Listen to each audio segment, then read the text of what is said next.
tudo bem? Eu tinha ficado um tempo sem postar porque eu tava esperando cumprir o número de seguidores, então eu entrei no canal pra ver como é que estavam as coisas e, surpresa, deu a meta, né? A meta tava 49 e chegou em 52 agora. Então, hoje eu vou falar sobre um carinha chamado Iman Minsky. Minsky foi um economista neo-keynesiano, pós-keynesiano, se pode dizer assim, que disse que o nosso sistema é inerentemente instável por causa do mercado financeiro, tá?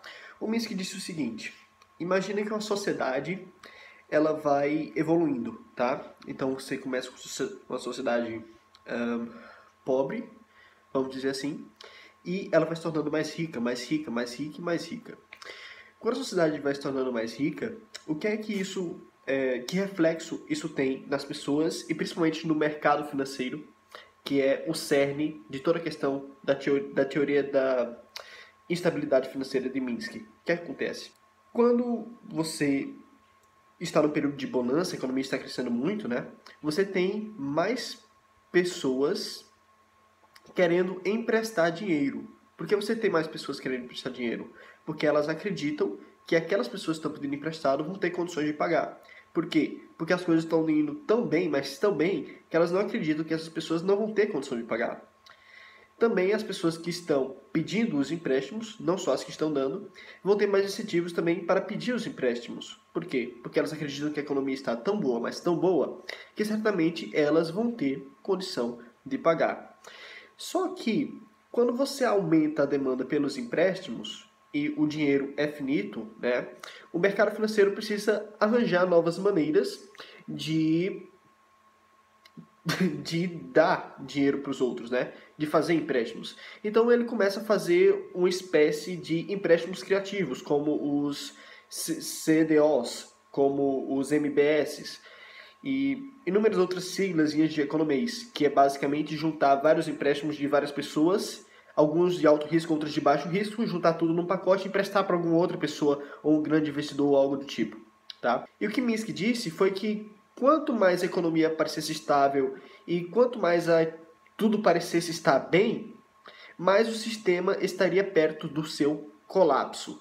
Ou seja, iria chegar um tempo que todo mundo ia achar que a situação estava tão boa, mas tão boa, que iam começar a tomar empréstimos e dar empréstimos imprudentes, que foi basicamente o que aconteceu nos Estados Unidos em 2008. Você tinha as hipotecas subprime, que eram hipotecas que eram feitas com pessoas que não tinham emprego, que não tinham renda comprovada, que não tinham, às vezes, documentação, ou seja, empréstimos de alto risco.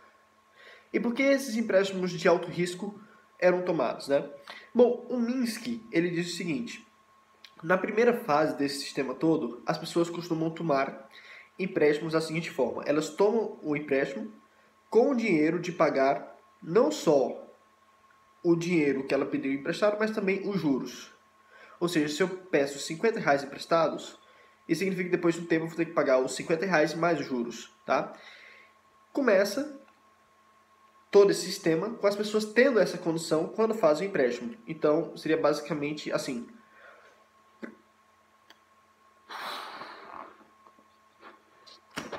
Dá para ler? Acho que não dá. Eu tinha colocado instabilidade aqui. Mas enfim, vamos supor que essa bolinha implica a instabilidade de todo o sistema, tá?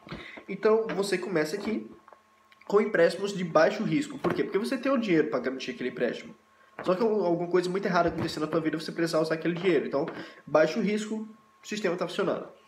Mas aí a economia começa a prosperar. Então, o que acontece? Demanda por empréstimo aumenta e o mercado financeiro começa a arranjar empréstimos criativos. Então, o que é que eles fazem?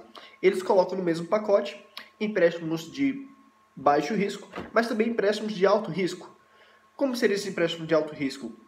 Seria pessoas que assumem dívidas, sendo que elas só podem pagar os juros, elas não podem pagar o principal. Ou seja, vamos supor que eu pego um empréstimo de R$ 50 e vai ter juros a cada mês de R$ 10. Eu só tenho dinheiro para pagar os juros durante o tempo que eu dei emprestado, não tenho o dinheiro para pagar o principal. Então, esse é um sistema onde você tem mais instabilidade, é um sistema de um maior risco. E agora você tem ele misturado com aqueles empréstimos de baixo risco. Então a instabilidade é um pouco maior no sistema. Bem instável, mas ainda aguenta, né? Então depois de um tempo, o que acontece? Vamos supor que a economia continua subindo, tá todo mundo bem, todo mundo feliz, todo mundo rico, tá? Então depois de um tempo, as pessoas pegam, por exemplo, as casas e veem que o preço das casas estão subindo. Então elas fazem o quê? Elas fazem hipotecas e dizem assim, bom, eu não preciso nem ter o dinheiro para pagar esse empréstimo, nem o dinheiro para pagar os juros. Eu não preciso nem programar para nada. Porque a economia está tão bom e o preço das casas estão subindo tanto que o que vai acontecer é o seguinte, eu vou pedir esse empréstimo aqui, vamos supor 50 mil reais, e depois de uns meses o preço da minha casa vai estar tão alto que eu posso simplesmente vender essa minha casa para pagar esse empréstimo e ainda sobrar um bom dinheiro para mim, ou eu posso fazer o quê? Ou eu posso renegociar a minha dívida para baixar os juros ou pagar mais cedo, ou reduzir o montante. Então as pessoas começam a fazer isso. Só que olha só, agora todos esses empréstimos estão dependendo apenas de se o preço das casas vai subir ou não. Então a estabilidade agora está, ó, até que chega um dia que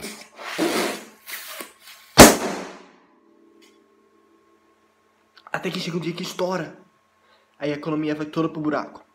O que o Minsky disse é que esse sistema é inevitável e que todo o sistema capitalista está condenado a isso por causa do mercado financeiro e da excessiva demanda por empréstimos quando as coisas estão indo bem demais. Valeu, até a próxima.